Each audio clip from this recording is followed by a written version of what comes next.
Welcome to the Two Beans in a Pod by Jamie and Haley. Hey, everyone. Today, we're diving deep, Mm-hmm. and it's into a topic that, well, it just keeps swirling around, doesn't it? Jeffrey Epstein. Especially, with the recent news about the Trump administration dropping its investigation, it brings it all back up. It does. And, Yes. the common story we hear, Epstein, the lone wolf, sort of isolated monster. Look, the mastermind acting alone. Well, what if that's just too simple? What if there's more to it? Well, that's exactly what our main source for this deep dive tackles head on. It's Whitney Webb's book, One Nation Under Blackmail. It's incredibly detailed. Exhaustive, really. What? And it completely challenges that simple narrative. It does. So that's our mission today, and in part two, we want to unpack the history, the context, the networks that Webb lays out, because the book suggests Epstein might be, well, less an anomaly and more a symptom. A symptom of something much bigger and much older. Exactly.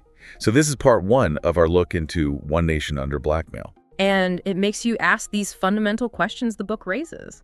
Why was Epstein protected for so long? Decades, really. Both the sex trafficking and the financial stuff. And why did those early reports about his intelligence connections just vanish? Poof. Suddenly there are conspiracy theories, even with evidence trail. It's a crucial question. And the book argues you really can't understand Epstein without digging into these historical roots of power, money, and intelligence all tangled up. Okay, so let's start digging. Where does the book begin this story? Way back. World War II, actually, with the British Security Coordination, the BSC. BSE, okay. Yeah. Based in New York, run by William Stevenson, they apparently had a huge influence on the U.S. intelligence agencies that were just starting to form. How so? Well, initially, they worked really closely with J. Edgar Hoover at the FBI, sharing tons of intelligence, building this sort of early Anglo-American intel alliance. But you said initially. Right, because according to Webb, that relationship soured. Right. And Stevenson then started grooming William Donovan. Wild Bill Donovan, Yeah. head of the OSS. The very same. He led the Office of Strategic Services, the OSS, which, became the CIA. And this apparently kicked off a major power struggle between Hoover and Donovan. Okay, bureaucratic infighting. That happens. But here's where the book claims it gets wild. It alleges Donovan, to get leverage over Hoover, actually coordinated with organized crime figures, specifically Meyer Lansky. The mobster. To blackmail Hoover. That's the assertion. To gather compromising information on Hoover, essentially force him to cooperate. It's a pretty explosive claim that organized crime was baked in from the start. Wow, okay. And how did they even get the public on board with creating a formal U.S. intelligence agency in the first place? Propaganda, according to the book. The BSC ran campaigns. They used assets like Vincent Astor, who was close to FDR, and writers like George Fielding Eliot. What did they do? Planted articles, basically, in papers like the New York Herald Tribune, pushed the idea that America needed this central intelligence body, shaped the narrative. So while they're legitimizing intelligence work. Ironically, it also helped legitimize, or at least create cover for, criminal networks who are now intertwined with it. Can you give an example? Yeah, think post-WWII. Naval intelligence reportedly pushed hard to get mob boss Charles Lucky Luciano released from prison. Luciano. Why? The deal, allegedly, was his deportation to Italy in '46. In return, he'd continue to guide his transnational crime operations from overseas, essentially helping consolidate a global network that intelligence could, perhaps, tap into or use. So intelligence and organized crime working hand in glove almost. That's the picture Webb paints. And it wasn't just Luciano. Frank Coppola, a Detroit mob boss, mentor to Jimmy Hoffa. The Teamsters guy. Yep, he was deported too. And Coppola was later linked, the book says, to American intelligence and even a 1947 massacre in Sicily targeting leftists, supposedly financed by Donovan himself after he left the OSS. This is intricate stuff. And Hoffa. By the 60s, Hoffa and the Teamsters were reportedly working closely with the CIA, especially on trying to get rid of Fidel Castro in Cuba. Ah, because Castro had seized the mob's casinos there. Exactly. It all ties together: politics, crime, intelligence, money. And what about the drug trade and all this? That's another huge piece. The book points to the Rockefeller family's interest through things like the League of Nations in controlling the global drug trade, maybe regulating it to benefit big pharmaceutical companies they were connected to. Is that unusual, that kind of corporate interest? Well, the book draws a parallel to the 1800s opium trade wars in China between the Sassoon and Jardine Matheson families. Huge fortunes built on drugs. And those families stayed connected. A Sassoon was still on the Jardine Matheson board in 2013. It shows these long, long threads. So who was running the drug trade that intelligence agencies were supposedly getting involved with? Well, according to Webb, there was major obfuscation. People like Harry Anslinger at the Federal Bureau of Narcotics, the FBN. The Reefer Madness guy? That's him. He and Agent George White allegedly downplayed the role of the KMT, the Chinese nationalists, in the drug trade. Instead, they blamed the Chinese communists. When would they do that? The book suggests it helped cover up the involvement of Western intelligence and allied networks in that same trade, particularly in Southeast Asia. Like Operation Paper. Precisely.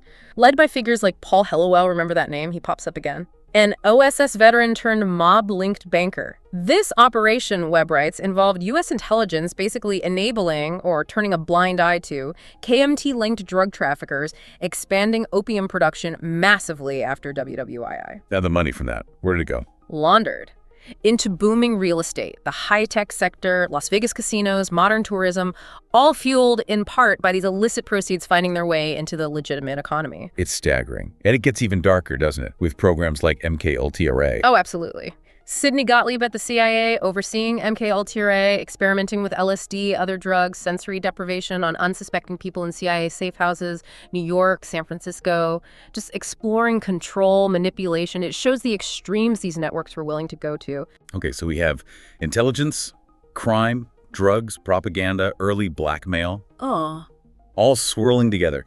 Then the book introduces this concept of the super mob.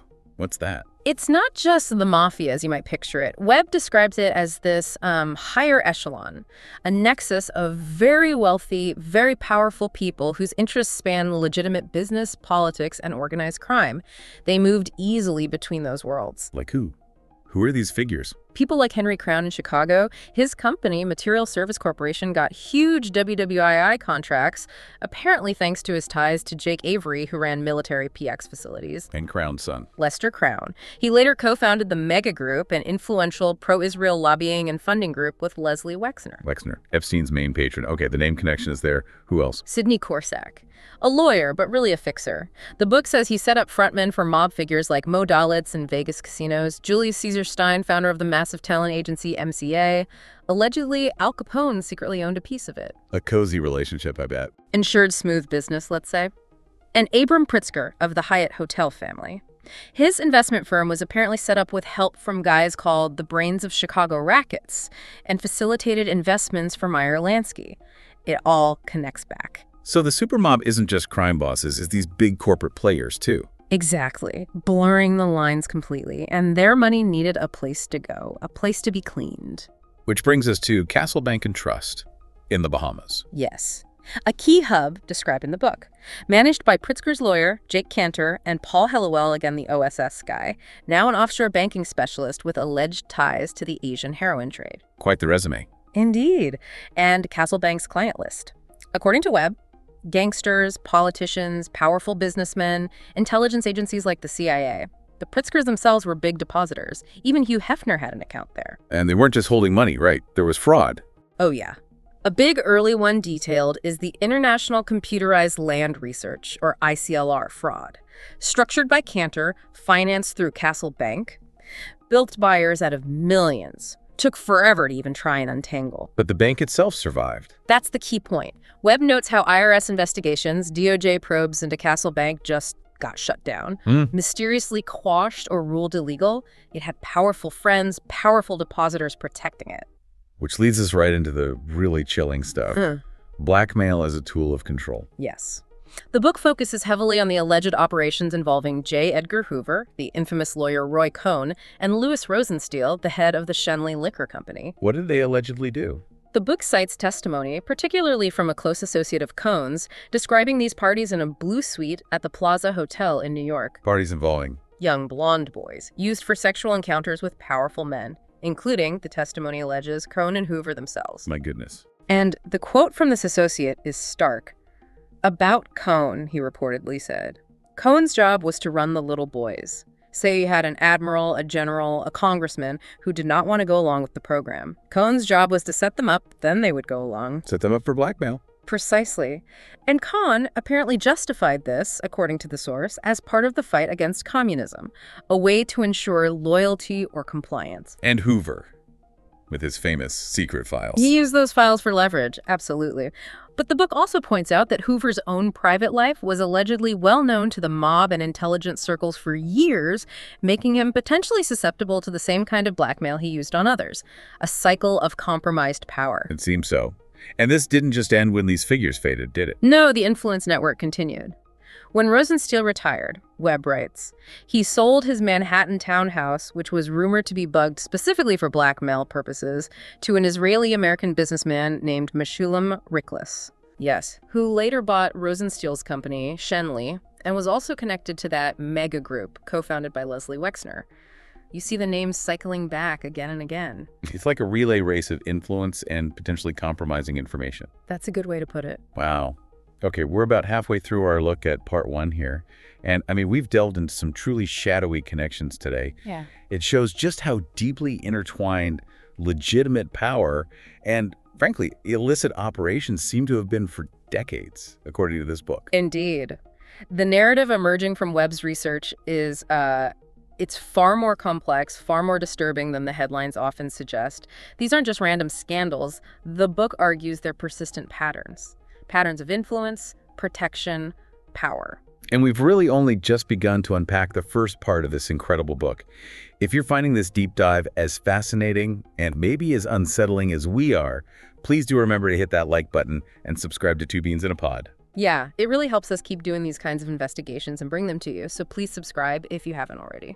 Okay, so after establishing these early networks, the supermob, the blackmail, where does the book take us next? How did these networks evolve? They went increasingly global, particularly focusing on international finance and deepening ties with intelligence agencies, including, significantly, Israeli intelligence. How so? Well, remember the Bronfman family? Bootleggers turned liquor magnates. Samuel Bronfman, after WWII, reportedly got involved in secretly financing arms purchases for Haganah, the precursor to the IDF. So early support for Israel's formation. Yes, through groups like the Son and Born Institute, which Webb points out became a kind of model for the later mega group involving Wexner and Charles Bronfman. And you mentioned Israeli intelligence specifically. Right. Figures like Adolf Schwimmer come into play. He founded Israel Aircraft Industries, IAI, critically important for Israel's defense. Schwimmer himself was later a key player in the Iran-Contra affair. Arms for hostages. Exactly.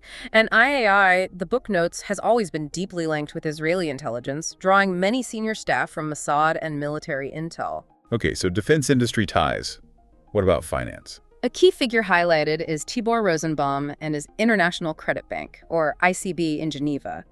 Webb describes it as basically a bank for Mossad, Israel's Ministry of Defense, and also, interestingly, a recipient of large sums of money skimmed from mob-run casinos, according to a 1967 Life magazine report. Wow.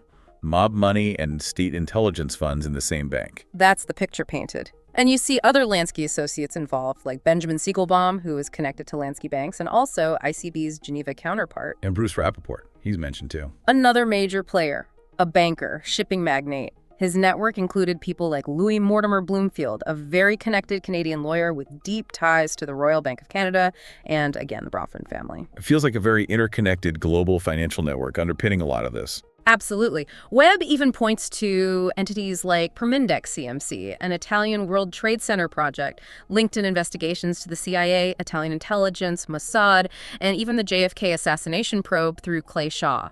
It suggests a truly international deep state of sorts. And these older figures like Roy Cohn, they didn't just disappear. Not at all. Cohn remained incredibly influential in New York for decades. Webb calls him a one-man network manipulating media, especially Rupert Murdoch's New York Post, politicians, the courts, the mob.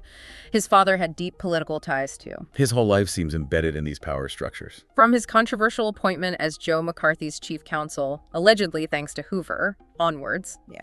What about things like the Profumo affair in Britain? Does that connect? The book argues it does, showing the same methods were used elsewhere. Stephen Ward, the society figure at the center of it, was reportedly cultivated by MI6 specifically for sexual blackmail operations. Using sex to compromise powerful people. Exactly. And figures like Roy Cohn and an American private detective, Thomas Corbally, were allegedly involved in passing information about it to Hoover and the FBI. This led to the heavily redacted bow tie dossier, which some researchers believe hinted at attempts to blackmail JFK using similar tactics Lansky allegedly used on Hoover. It's a recurring playbook. Okay, this is dense. Webb seems to be connecting dots across decades, continents, scandals. She really is. And the book goes further into the later decades, talking about the rise of so-called private CIAs, the Promise software scandal, the massive BCCI bank collapse, the Iran-Contra connections in more detail, even the Minna, Arkansas airport saga during the Clinton years. Right. Things involving figures like Ted Shackley, Oliver North, Robert Maxwell, Adnan Khashoggi. It's a lot. It is. And honestly, those connections, Promise, BCCI, Minna, they deserve their own deep dive. The web gets even more complex. Which we will definitely tackle in part 2. We need to unpack those properly. Agreed. It's crucial to understanding the more modern manifestations of these networks. So wrapping up part 1 then. This initial deep dive into one nation under blackmail, it really does paint a picture of a world where the lines we usually draw between government, intelligence, big business, finance, organized crime, they're not just blurry. Webb argues they were deliberately erased, strategically intertwined. And it makes you rethink the Epstein case entirely. Yeah. Not as this weird one-off horror show, but maybe as, like you said, a symptom, a manifestation of this much larger, much older system. Exactly. What really stands out from this historical perspective is the resilience, the adaptability of these networks. Across generations, political changes, scandals, they persist. Which makes understanding this history vital, doesn't it? To even begin to grasp the real structures of power, and maybe why accountability seems so elusive sometimes. It certainly raises that question, and it leads to a more unsettling thought. If these networks and methods persist, what other things that seem like anomalies today are actually just part of the same ongoing design, just, hidden in plain sight until someone digs deep enough? The truly provocative thought to end on for this part. We really hope you found this deep dive illuminating, or at least thought-provoking. Let us know what you think. We know it's a lot to take in. There is so much more in the book, and we're looking forward to continuing this in part 2. Please, again, remember to like and subscribe to Two Beans in a Pod. It helps us keep these conversations going. Your support is really appreciated. Thank you for listening to Two Beans in a Pod. If you are interested in the book, please order it from the link below.